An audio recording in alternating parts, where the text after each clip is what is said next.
Die Himmelsscheibe von Nebra ist einer der 10 bedeutendsten archäologischen Funde, die wir kennen. Die Scheibe ist mittlerweile UNESCO-Weltdokumentenerbe, vergleichbar mit der Originalhandschrift der 9. Sinfonie von Beethoven und die erste Gutenberg-Bibel und solche Sachen. Natürlich war zunächst die Frage nach der chemischen Analyse im Vordergrund gestanden. Und da hatten wir zunächst nur die Röntgenfluoreszenzmethode eingesetzt.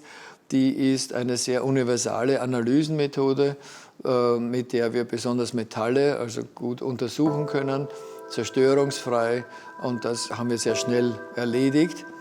Wir haben aber dann auch sehr bald eine sogenannte massenspektrometrische Methode eingesetzt, und zwar für die Spurenelementanalyse gekoppelt mit Laserablation. Das ist also eine Technik, mit der einem Laser auf die Probe geschossen wird, und diese Laserenergie löst eine kleine Menge von Material ab, und die kann man dann mit einem Gasstrom in das Massenspektrometer leiten. Und Massenspektrometrie ist eine der allerempfindlichsten Analysemethoden, die wir zur Verfügung haben. Wir haben dann auch später eine andere massenspektrometrische Methode eingesetzt, nämlich um die Isotopenverhältnisse des Elementes Blei zu messen. Das ist wieder etwas, das für die Herkunftbestimmung des Metalls sehr wichtig ist. Und wir haben dann allerdings ganz spezielle Methoden einsetzen müssen, weil die Scheibe einfach so groß ist, dass sie in die üblichen Elektronenmikroskope, wie zum Beispiel Rasterelektronenmikroskop, nicht hineinpasst. Aber die Scheibe ist ja auch komplex zusammengesetzt. Sie hat Goldauflagen, und die Goldauflagen sind verteilt über die ganze Scheibe. Also man müsste ortsauflösend messen. Das macht man üblicherweise mit solchen Rasterelektronenmikroskopen, ging aber nicht. Und deshalb sind wir zu außergewöhnlichen Analysemethoden gezwungen gewesen. Die erste, die mir eingefallen ist, war eine sogenannte protoneninduzierte Röntgenemissionsmethode. Also auch im Grunde genommen Röntgenanalytik, aber die Anregung ist anders, nämlich mit einem Protonenstrahl. Nun, Protonenstrahl ist nicht so überall erhältlich, aber im Forschungszentrum Rossendorf, östlich von Dresden, kannte ich eine Gruppe, die solch ein Gerät betrieben haben.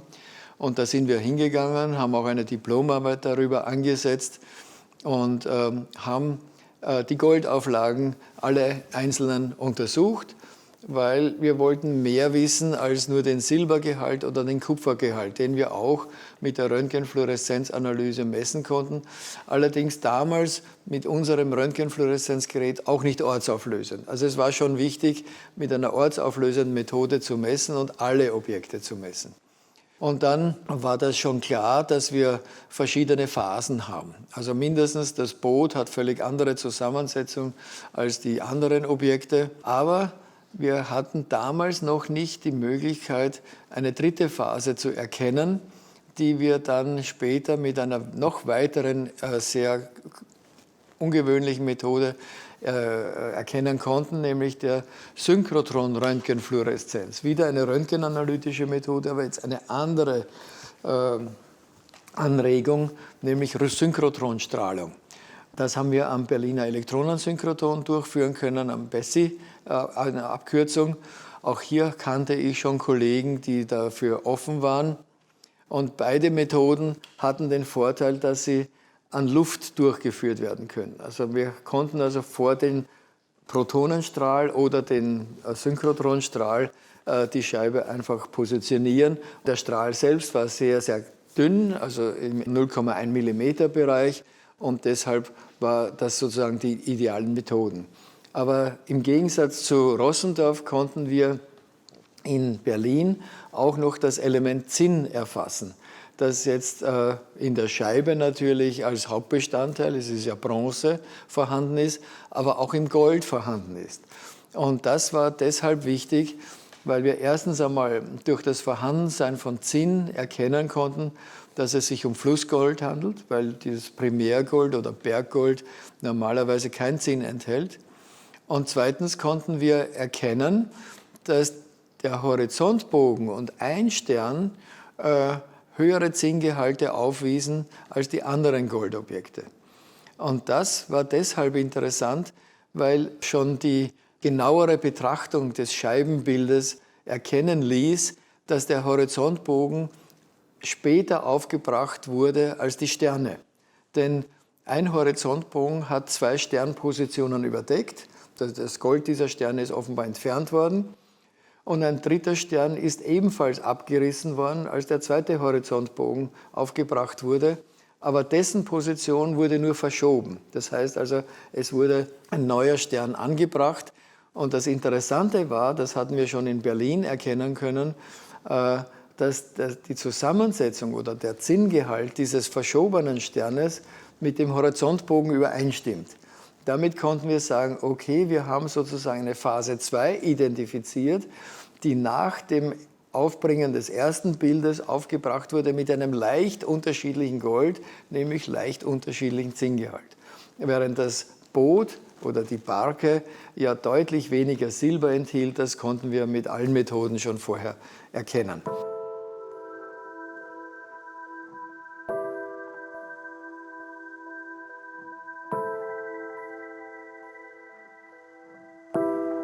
Hier sehen wir die Himmelsscheibe, auf der wir die einzelnen Goldauflageobjekte nummeriert haben. Es gibt 30 Sterne, es gibt den Vollmond oder die Sonne, es gibt den Sichelmond, es gibt die Barke und es gibt den Horizontbogen. Besonders interessant war das für die Lasertechnik hier. Es gibt einen Stern, das ist der Stern Nummer 23, der wurde versetzt, als der Horizontbogen aufgebracht wurde. Der abgerissene Stern, der ursprünglich an der Position war, von dem gibt es noch einen ganz kleinen Rest in dieser Nut, wo der Stern einmal fest befestigt war. Und die konnten wir mit dem Laser jetzt auch analysieren. Und es zeigt sich, dass der neu versetzte Stern in seiner Goldzusammensetzung dem Horizontbogen entspricht, also der Phase 2, was ein anderes Gold ist als die Phase 1. Dieser Rest von dem Stern 23a, wie wir ihn genannt haben, dem ursprünglichen Position, der entspricht der Phase 1. Also der Stern 23, der ursprüngliche, war Phase 1, der ist herausgerissen worden, ganz kleiner winziger Rest ist verblieben und der neue Stern 23 besteht aus einem Gold, das identisch ist mit dem Gold von dem Horizontbogen. Das führt uns dazu, dass wir hier 3 verschiedene Goldsorten sehen, die übereinstimmen mit der archäologischen, sage ich einmal, oder historischen Interpretation des Bildes, denn es ist klar, dass der Horizontbogen oder beide Horizontbögen auf die ursprüngliche Darstellung aufgebracht worden sind. Denn der eine Horizontbogen, das sieht man noch sehr deutlich, der hat 2 Sternpositionen überlagert. Die Sterne sind herausgenommen worden. Und der zweite Horizontbogen hat einen Stern überlagert und dieser Stern ist aber verschoben worden. Das heißt also, wir haben auf alle Fälle die Phase 1, wo nur Sonne, Mond und Sterne auf der Scheibe dargestellt wurden. Wir haben eine Phase 2, wo ein Stern versetzt wurde, 2 Sterne wurden entfernt und es sind die Horizontbögen draufgekommen. Das ist die Phase 2. Und die Phase 3 ist das Aufbringen des Bootes, der Barke. Und das, was wir sehen, spiegelt sich auch in der Goldzusammensetzung wider. Das heißt also, zwischen der Phase 1 und der Phase 2 und der Phase 3 müssen jeweils eine Anzahl X von Jahren vergangen sein. Man kann sich nicht vorstellen, dass man ein solch aufwendiges Objekt erzeugt und am nächsten Tag auf die Idee kommt, nein, ich bringe jetzt Horizontbögen an, sondern es deutet sich an, ein Wechsel auch vielleicht in der Glaubensvorstellung, denn in der ursprünglichen Fassung ist die Scheibe und das Scheibenbild ein Memogramm, um den Mondkalender und den Sonnenkalender in einer Phase zu halten.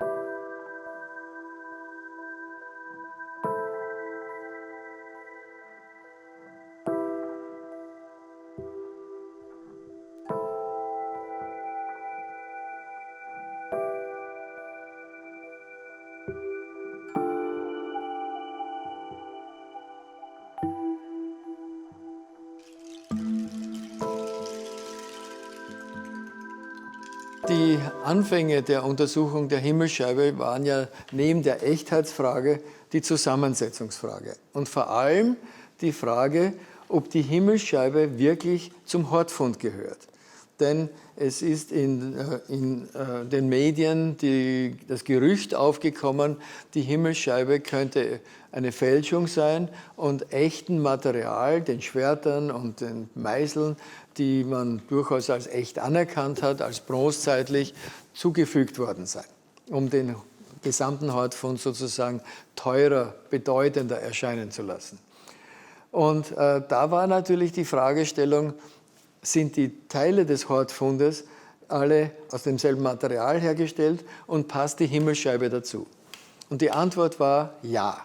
Wir haben das mit Neutronenaktivierungsanalyse durchgeführt, auch mit Röntgenfluoreszenz, und haben gefunden, dass die Teile des Hortfundes alle aus demselben Kupfertyp bestehen, wenn auch nicht, sie waren nicht so eng in ihrer Zusammensetzung, dass man sagen konnte, die kommen sozusagen aus einer Schmelze. Es sind verschiedene Teile gegossen worden. Das nicht, aber man konnte sagen, sie kommen aus derselben Lagerstätte, aus demselben Bergwerk.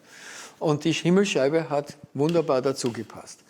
Und welches Bergwerk das ist dann natürlich die nächste Frage. Ja? Und da hatte ich schon eine Vermutung, nämlich das Kupfer aus dem Hortfund hatte, es war sehr reines Kupfer, aber es hatte zwei Spurenelemente im Promillbereich, nämlich Nickel und Arsen.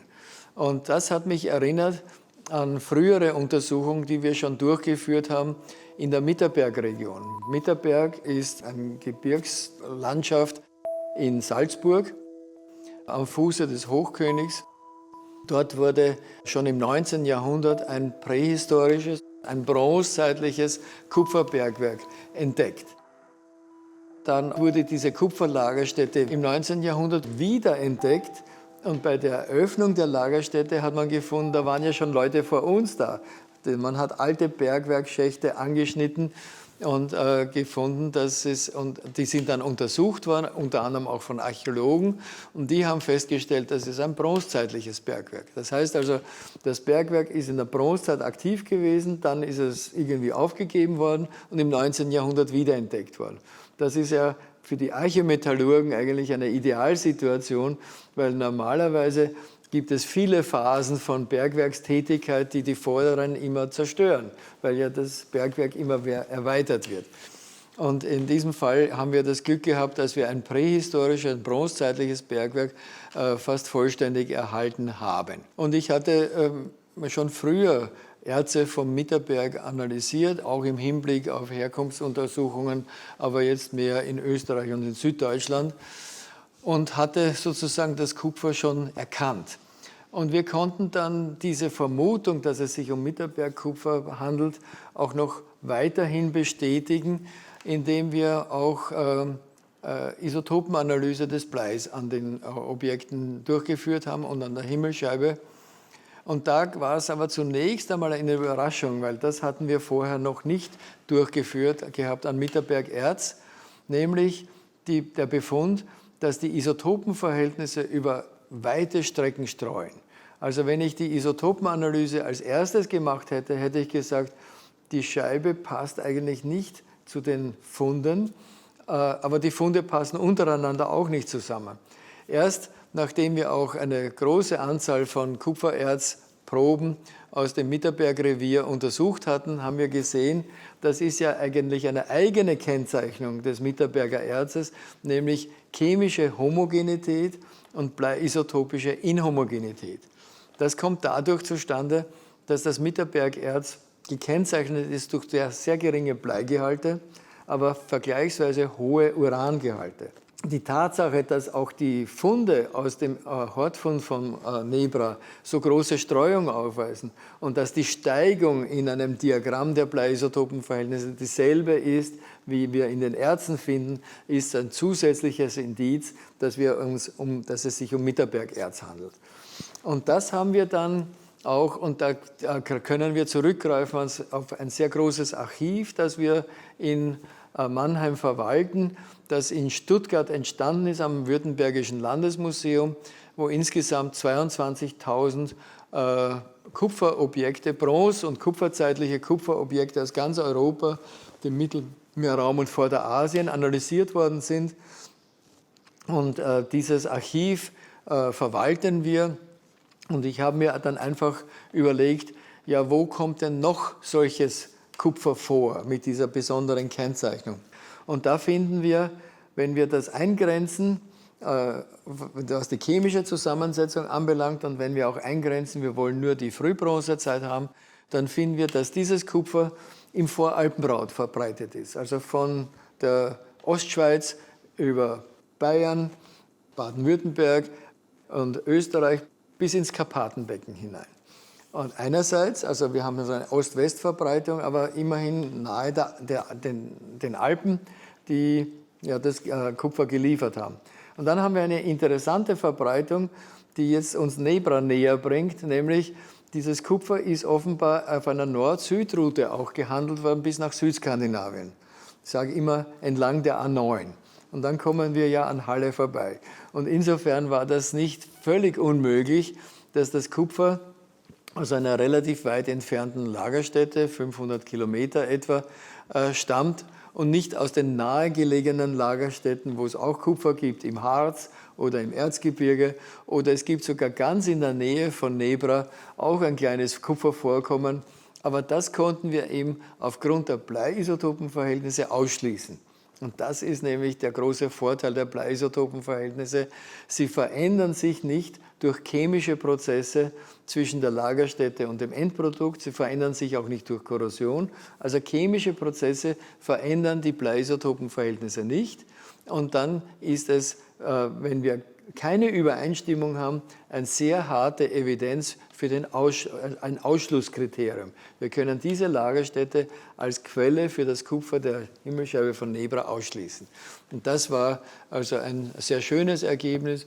Und mittlerweile haben wir auch noch viele 100 Analysen durchgeführt an Bronzeobjekten aus der Anjetitz-Kultur, die noch gar nicht endgültig ausgewertet sind. Da sind wir jetzt gerade dabei.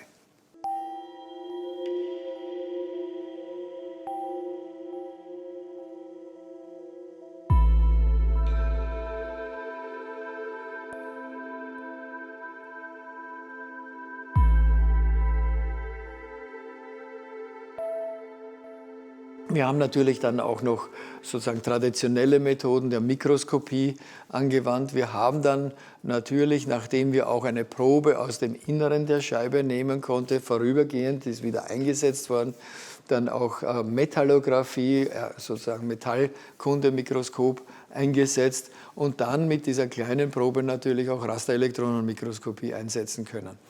Also das sind die wesentlichen Methoden, die wir eingesetzt haben. Ich möchte aber noch hinzufügen, dass wir in einer späteren Phase eine weitere Isotopenanalyse-Methode, die wir erst entwickeln mussten, verwendet haben, nämlich die Messung der Zinn-Isotopenverhältnisse.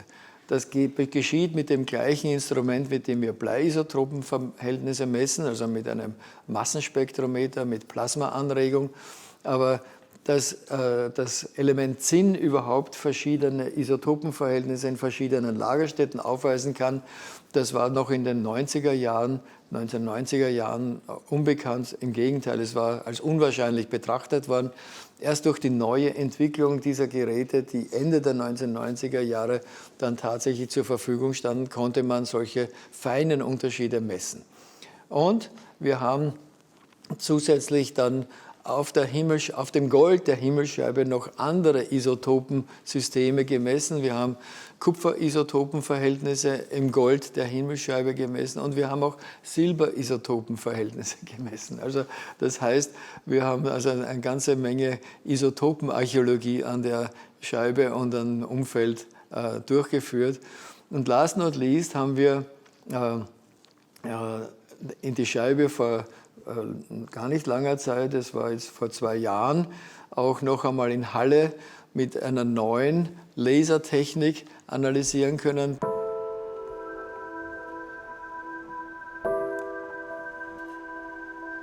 Schauen wir mal unter dem Mikroskop.